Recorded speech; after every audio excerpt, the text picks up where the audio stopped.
Are you looking to sell your home and maximize your profit? Hi, I'm Jeff with the Brantford Realty Group. Let's go over a few tips. First and foremost, prior to doing any renovations, call and ask your real estate agent to do an evaluation on your home and discuss your future plans with them. It's important to know how much value you're actually adding to the house. Additionally, it'll help you determine how much you should spend or if you should spend anything at all. As great as HGTV is, sometimes those renovation plans are simply overkill. Short of knocking down walls or adding extra bedrooms, there are several things that you can do immediately to improve the value of your house. Start with what everyone sees first. Try increasing curb appeal with simple landscaping, fresh flowers, and a new coat of paint. Second, look for the dated items in the interior and consider replacing things like cabinetry hardware, lighting fixtures, and touch up the walls.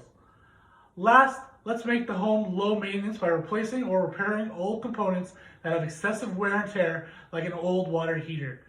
If you think this video may benefit someone that you know, please like, share, or comment, and always, let's make today a great day.